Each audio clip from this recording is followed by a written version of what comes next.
Anime art isn't real art.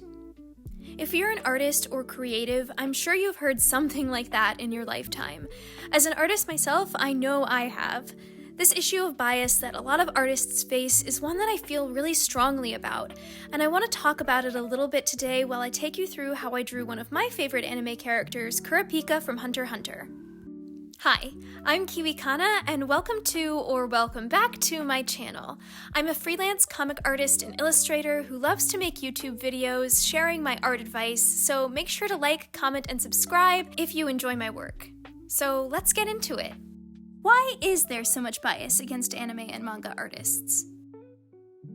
It's clear that in the United States, where I live, we've already sort of set ourselves up for failure when it comes to appreciating this kind of artwork.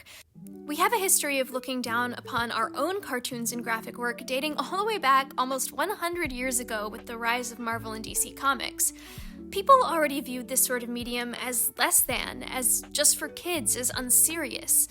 Even today, when Marvel and DC movies are making literally billions of dollars, people still don't consider them art.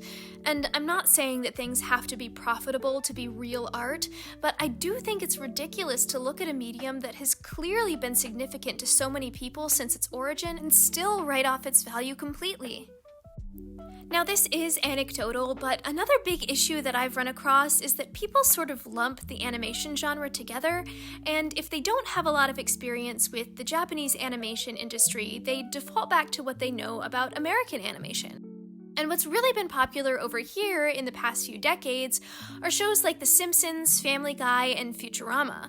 They're all episodic comedies. And that leads us back to another problem, which is the way that comedy is viewed in the United States.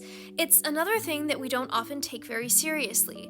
Just look at the Academy Awards. Very few comedies have won Best Picture since its origin in 1929. And the movies that have been categorized as comedies that were winners, I would argue aren't really comedies. Movies like Chicago, Birdman, or Parasite, are those really just comedies? I don't know, maybe that's just me. And I find this frustrating for two reasons. One, it treats all anime and manga as a monolith.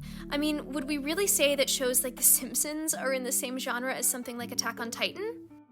And two, it still devalues another form of art. Comedy and comedy animation is important. Shows like Futurama are extremely clever, and their humor is nuanced, well-written, and propped up by their characters.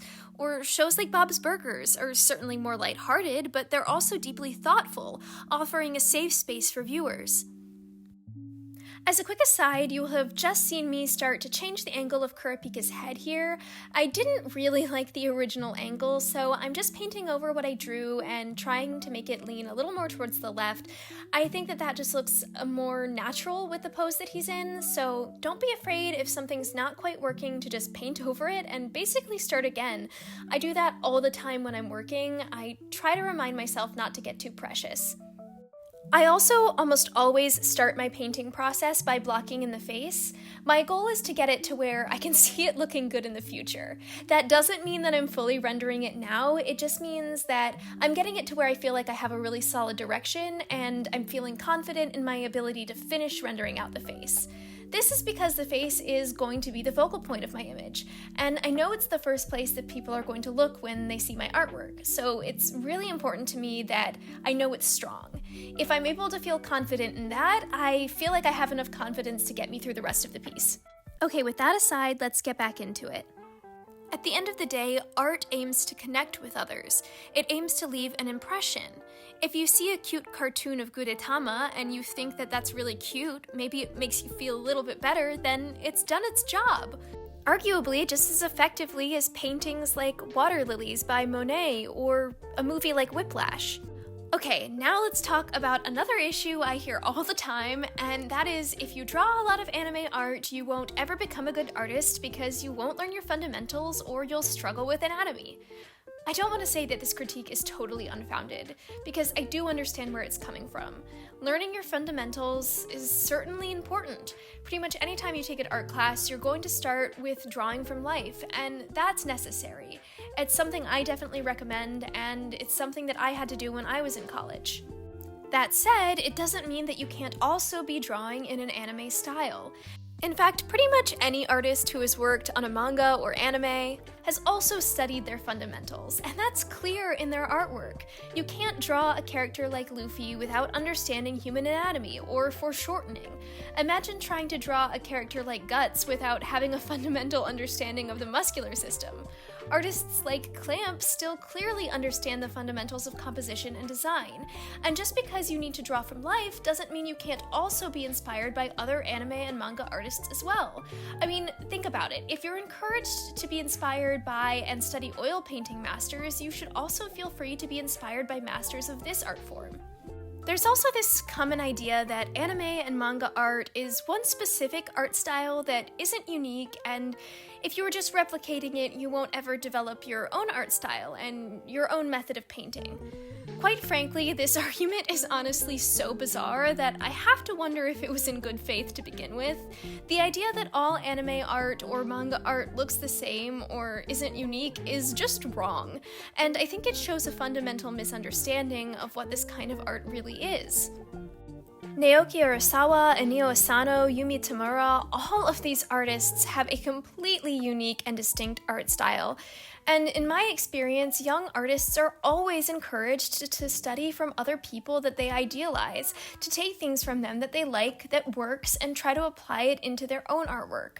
The idea that this suddenly becomes not okay because they happen to be manga artists feels incredibly biased. Obviously, new artists should learn their fundamentals, but I would argue that that's actually less important than maintaining an interest and a passion for art. And if these new artists are being told that what they're passionate about doesn't have value or is wrong, that's going to be incredibly discouraging.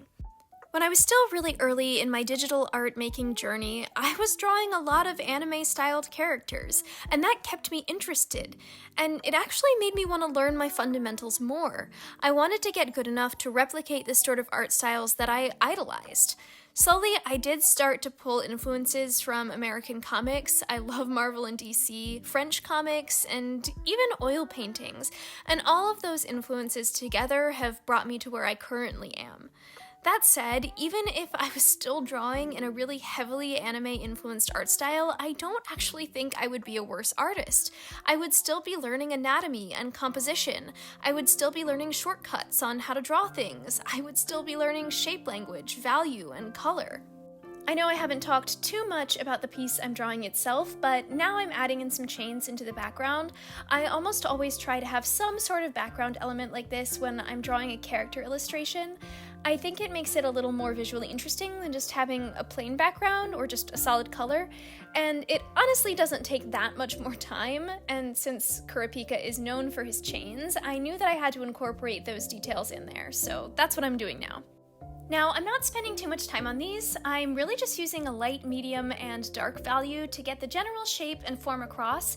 If I had to painstakingly go and render metal, it would take a lot longer, so I'm opting to not do that. Plus, the rest of the piece is a little under-rendered and kind of messy, so getting these chains super duper detailed would actually be quite distracting.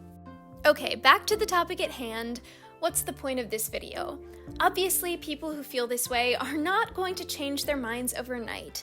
They might look at anime artists' work or my work and say it's a silly cartoon. But I just want people to know that there are options out there to pursue these interests, and that there are communities of people out there who do value this artwork, who understand its significance and know it's important.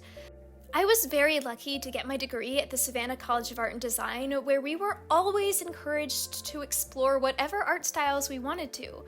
Obviously, we still had to learn our fundamentals, we had to draw from life, but when it came to making our own original artwork, we had a lot of freedom. These places do exist, and the best thing you can do to set yourself up for success as an artist is to find other like-minded creatives to network with and build up a support system. So, I hope this video is helpful, and maybe makes you feel a little better if you've been discouraged from drawing what you want to draw. Keep drawing anime if that's what you like. I'll keep drawing what I like too, like Kurapika here. And if you have any suggestions for what you'd like to see me draw next, make sure to leave them in the comments below. I post new videos every Monday, so stay tuned for that, and I hope to see you in the next one.